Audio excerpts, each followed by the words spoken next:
بسم اللہ الرحمن الرحیم۔ ایک سائل نے سوال کیا ہے کہ 40 دن سورہ بقرہ پڑھنے پر اجرت کو لینا کیا یہ جائز ہے یا نہیں؟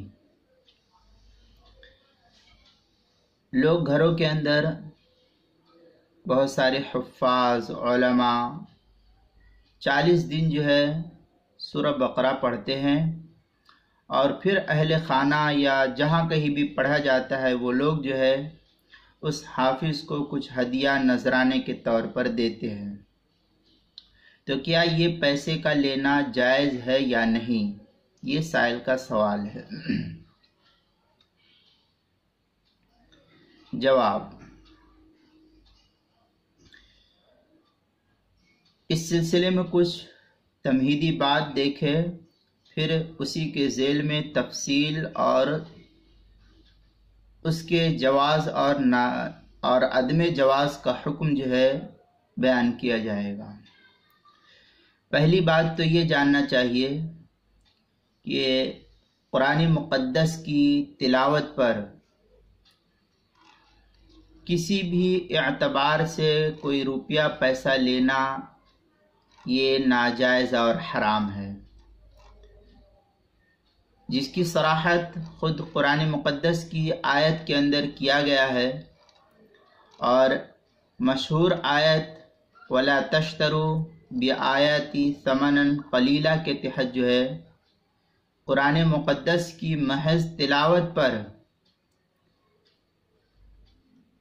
کسی قسم کی اجرت کو لینا اس کو ناجائز لکھا ہے۔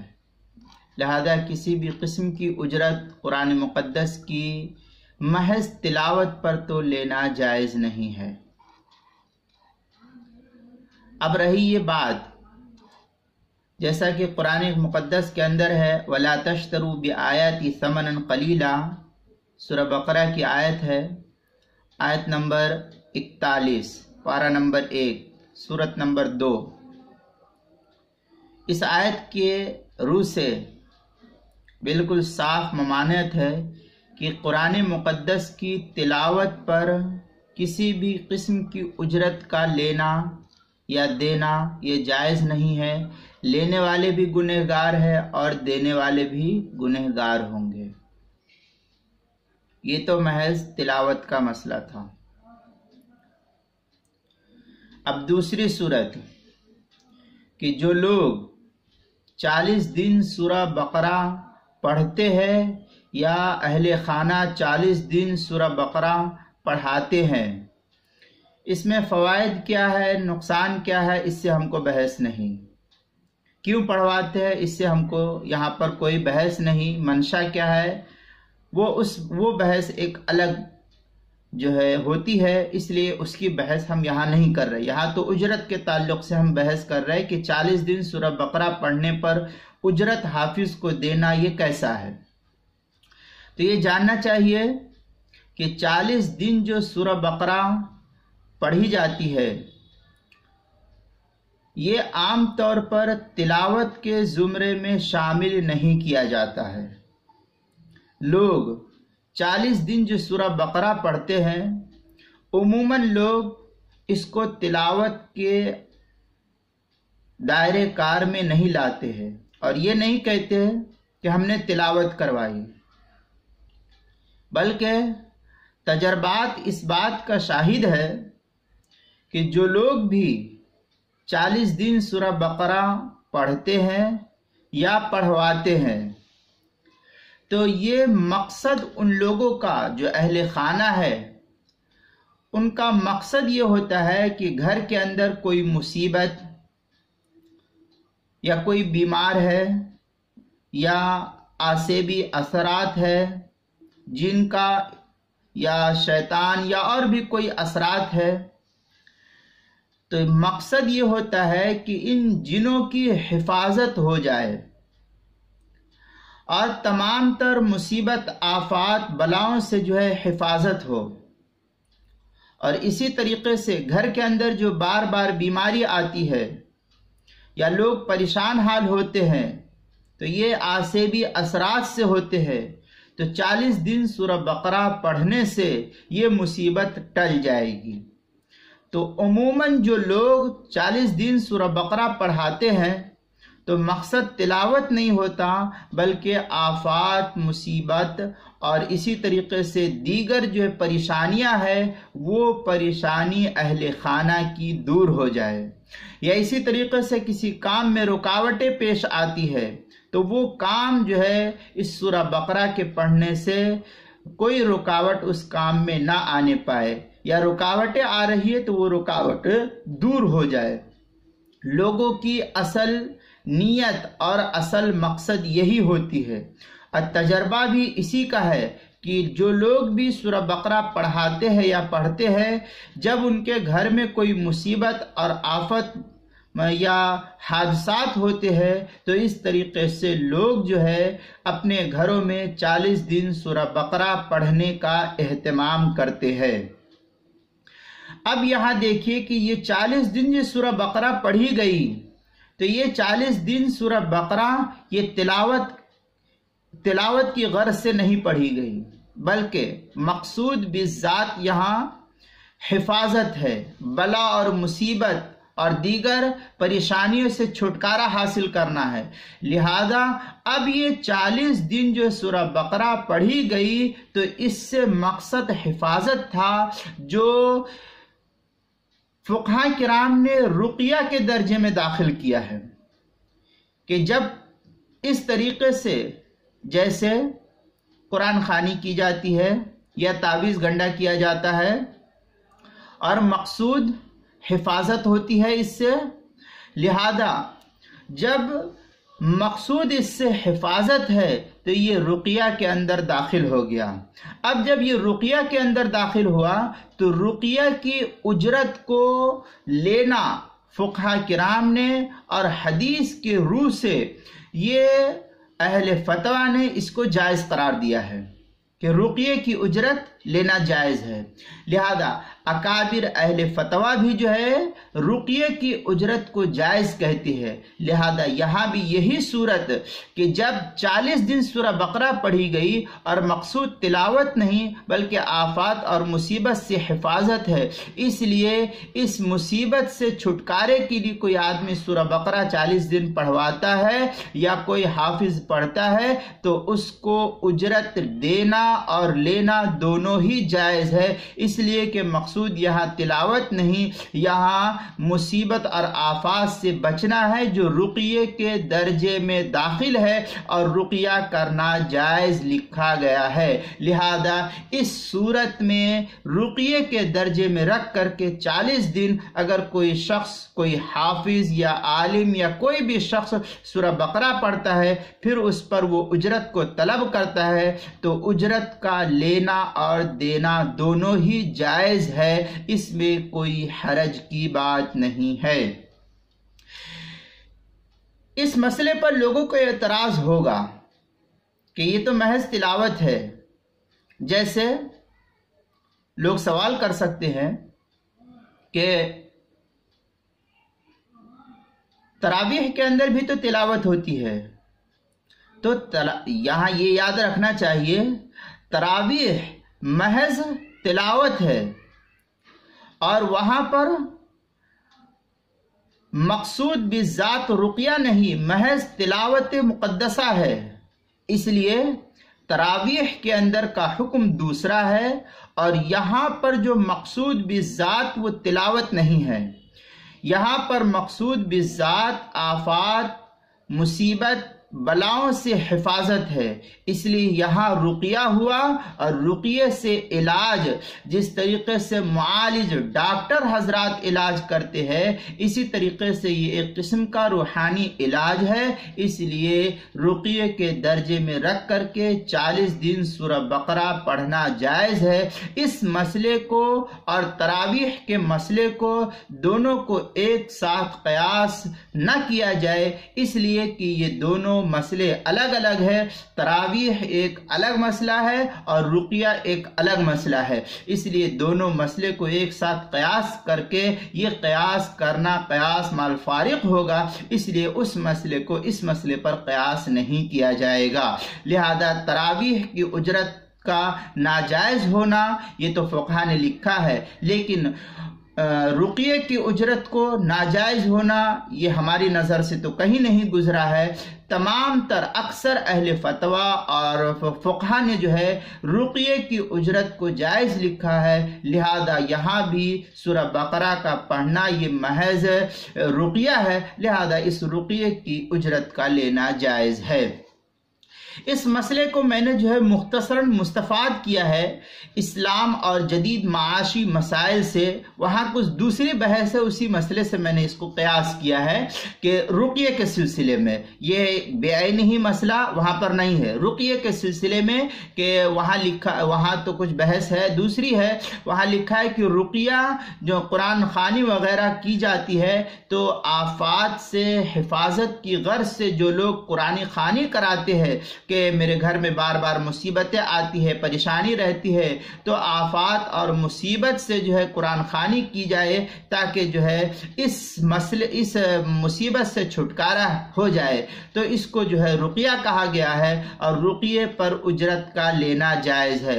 حضرت مفتی شبیر صاحب جو ہے فتاوی قاسمیہ کے اندر لکھتے ہیں، کسی سائل نے کچھ سوال کیا ہے کہ میں نے اپنے گھر قرآن خوانی کرائی تاکہ گھر جنات، کیڑے مکوڑے اور دیگر آفات سے محفوظ رہے، تو اس قرآن خوانی پر اجرت کا لینا دینا درست ہے یا نہیں؟ تو حضرت مفتی شبیر صاحب نے جو ہے جواب لکھا ہے کہ آپ نے آفات سے حفاظت کی غرض سے جو قرآن خوانی کرائی ہے وہ رقیہ ہے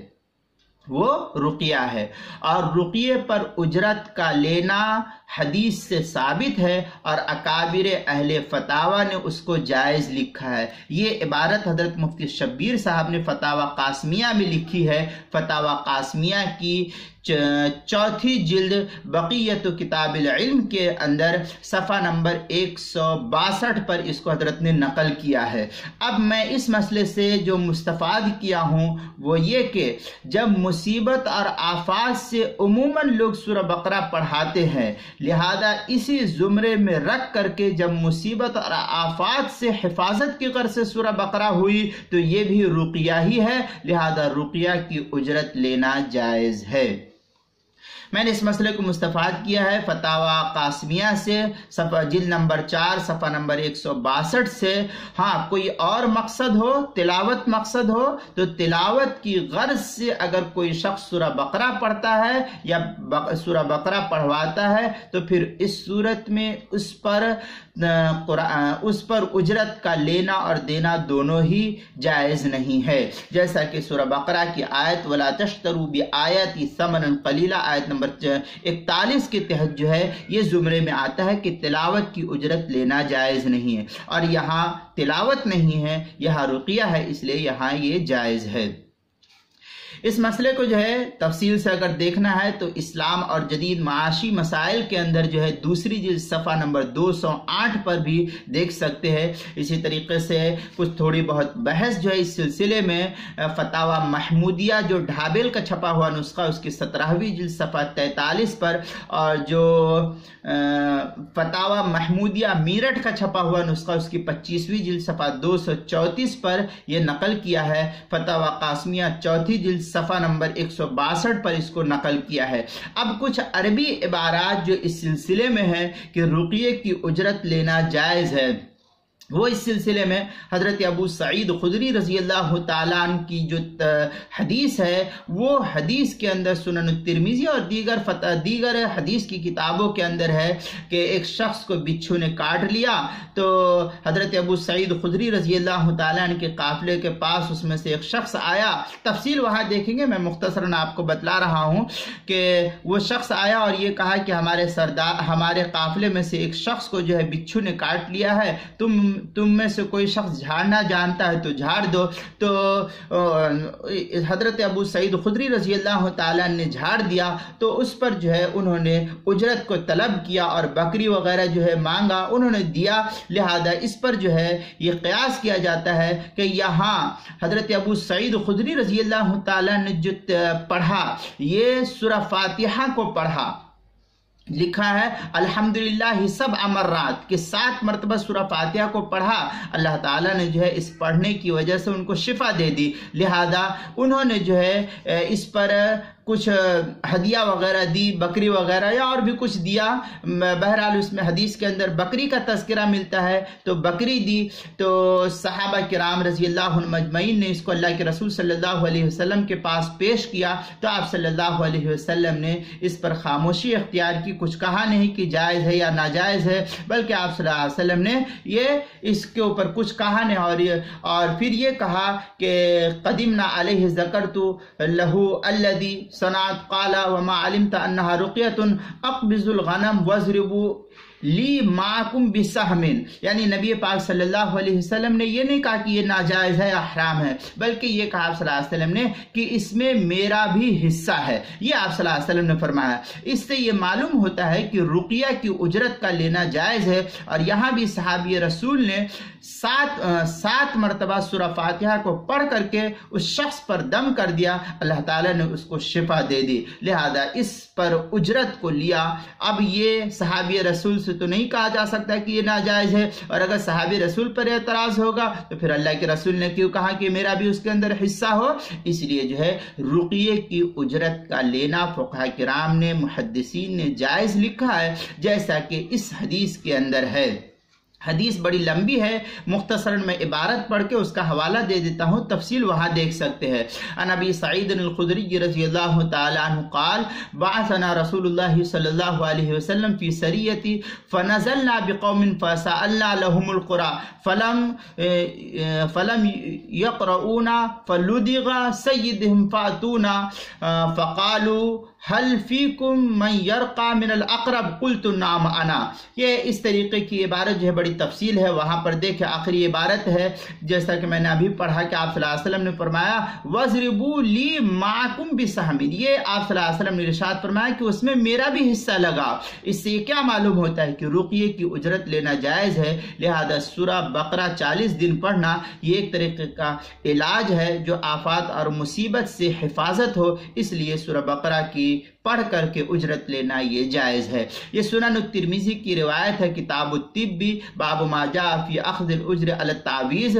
ये मकतबतुल बद्र देवबंद का जो छपा हुआ नुस्खा, उसकी दूसरी जिल्द सफ़ा 26 पर, दारुस्सलाम का जो छपा हुआ नुस्खा उसके अंदर हदीस नंबर 2063 पर, बुखारी शरीफ में भी ये रिवायत है। मकतबा बिलाल का छपा हुआ नुस्खा किताब तिब्बी बाबुर्रुक़ा बिफ़ातिहतिल किताब, जो हिंदी नुस्खा उसकी दूसरी सफ़ा 854 पर हदीस नंबर 5512, और फतहुल बारी के अंदर भी जो हदीस नंबर है उसके 5736 पर इस हदीस को नकल किया है।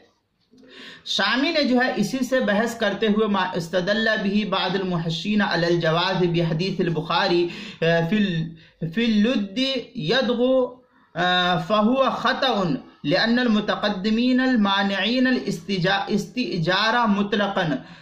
फिर आगे लिखते हैं वरुक़ियतु बिल उजरती वलो बिल कुरान लिअन्नहा लैसत इबादतुन महज़तुन बल मिनत तदावी। इसके तहत जो है शामी ने नकल किया, तफसील तो वहाँ देखेंगे। मुख्तसर मैंने इबारत जो है जल्दी में पढ़ दिया आपके सामने, अब तफसील वहाँ देख सकते हैं। ये शामी की इबारत है। जो हिंदी नुस्खा है मकतबा ज़करिया देवबंद का छपा हुआ, उसकी शामी के अंदर किताबुल इजारा बाबुल इजारतिल फासिद मतलबु फिल इस्तिजारी अल ताआत। ये हिंदी नुस्खा, ये उसके उसकी जिल्द नंबर 9 सफ़ा नंबर 79 पर, और कराची का जो छपा हुआ नुस्खा उसकी 6ठी जिल्द सफ़ा 57 पर, फैजुल बारी जो कोयटा का छपा हुआ नुस्खा है उसकी 3री जिल्द सफ़ा 276 पर, इसी तरीके से फतावा कासमिया चौथी जिल्द सफ़ा 162 और 163 पर, और फतावा महमूदिया जो मेरठ का छपा हुआ नुस्खा है उसके अंदर कुछ थोड़ी बहुत तफसील अगर देखना है तो फतावा महमूदिया के अंदर भी मिलेगी तफसील इसकी। 234 सफ़े पर फतावा महमूदिया के अंदर इसकी कुछ तफसील है, और वहाँ तफसील देखेंगे तो अच्छी खासी तफसील जो हज़रत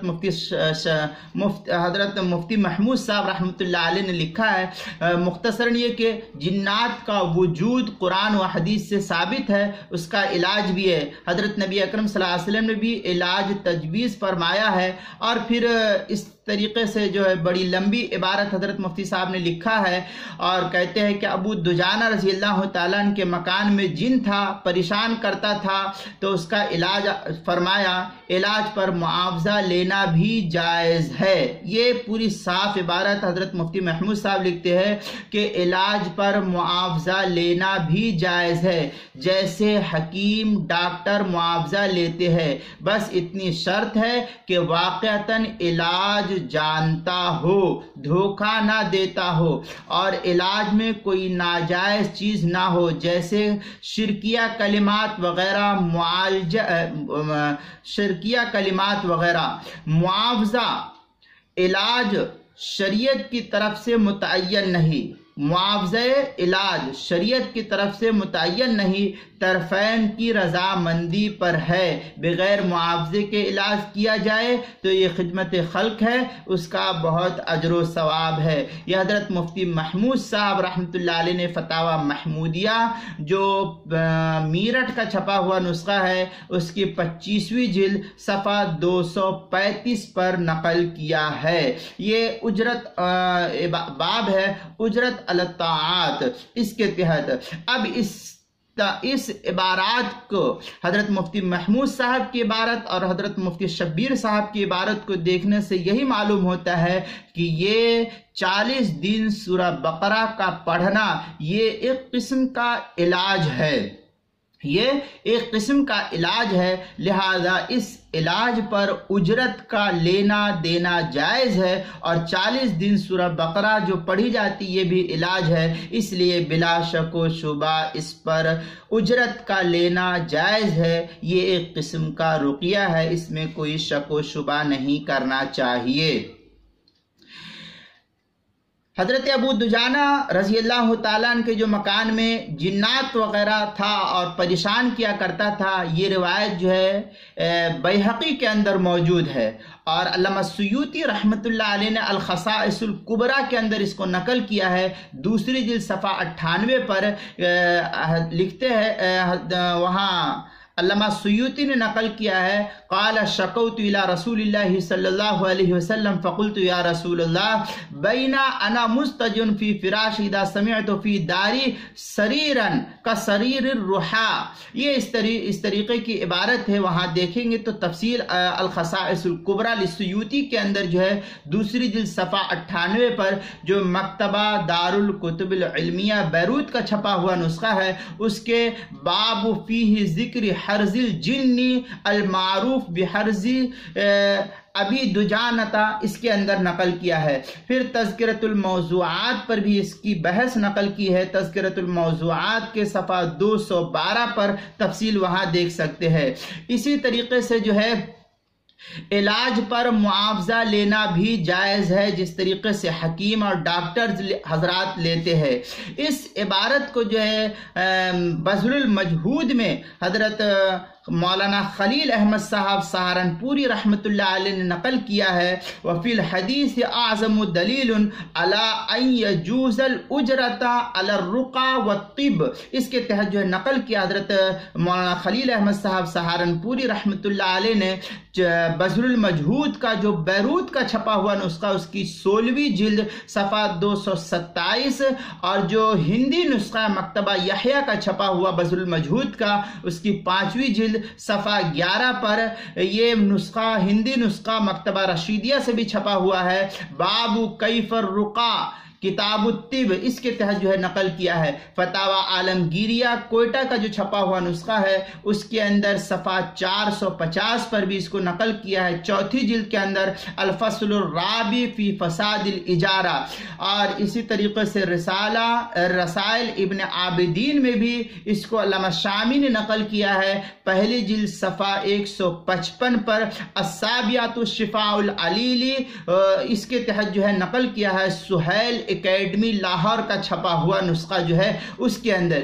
इसी तरीके से इन तमाम चीज़ों को देखने के बाद, इबारात को देखने के बाद ये मालूम होता है कि सूरा बकरा ये तिलावत नहीं है, ये किस्म का रुकिया है और ये इलाज है, जैसा कि हजरत अबू दुजाना की मैंने बात बतलाई। इसलिए इस पर उजरत का लेना देना दोनों जायज़ है, इसमें कोई शक व शुबा नहीं करना चाहिए। तफसील देखना है तो मैंने उर्दू किताब का भी हवाला दे दिया। हजरत मुफ्ती महमूद साहब रहमतुल्लाह अलैह के फतावाजात को देखे, जो मेरठ का हजरत मुफ्ती फारूक साहब की तहकीक के साथ छपा हुआ है, उसकी 25वीं जिल्द सफ़ा 234 235 पर इसको नकल किया है, जो फतावा महमूदिया मकतबा महमूदिया मेरठ से छपा हुआ नुस्खा है उसके अंदर। लिहाजा इस पर कोई एतराज ना हो कि सूरा बकरा पढ़ करके उजरत को हासिल किया जाता है। सूरा बकरा को पढ़ना महज तिलावत की गर्ज से,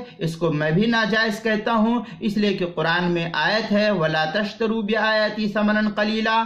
इस आयत की रूह से महज तिलावत की उजरत जायज़ नहीं है, और ये नहीं बल्कि आफात और मुसीबत हिफाजत की गर्ज से पढ़ा गया, जैसा कि तजर्बा भी ऐसे ही है कि लोग इसी मकसद के तहत सूरा बकरा को पढ़वाते हैं। लिहाजा ये किस्म का रुकिया है और इस पर उजरत का लेना देना जायज़ है। बहुत से लोगों को इस पर एतराज़ हुआ था और ये कहा कि आपने जो है एक फतवे के अंदर ये कहा कि सूरा बकरा की उजरत लेना जायज़ है, तो मैंने कहा कि हाँ जायज़ है। उसमें मैंने कोई दलील ना लिखी थी और उसमें कोई तफसील ना लिखी थी, इसलिए उन साहब ने मुझ पर एतराज़ किया। तो मैंने उनको कहा कि अच्छा मैं आपको तफसील लिख करके भेज देता हूँ और उसके हवाले जात भी देता हूँ, और फिर मेरे चैनल है और मेरी जो वीडियो होती है अपलोड करता हूँ उसके ऊपर भी मैं पूरी तफसील के साथ बयान कर दूँगा, ताकि जो उस तफसील को वहाँ देख ले तो सारे खलजान जो है आपके जहन के वो दूर हो जाएंगे कि मैंने जायज़ क्यों लिखा, और मैं ये जो जायज़ लिख रहा हूँ या जायज़ कह रहा हूँ ये कोई अपने घर से नहीं बल्कि फ़ुक़हा मुहद्दिसीन अहले फतवा ने जो नकल किया है उसी की रोशनी में मैंने इस सूरा बकरा के जवाज़ का हुक्म देख करके आपको दिया है। महज तिलावत पर तो ये किसी भी एतबार से उजरत जायज़ नहीं है। फ़क़त वल्लाहु ताला आलम बिस्सवाब।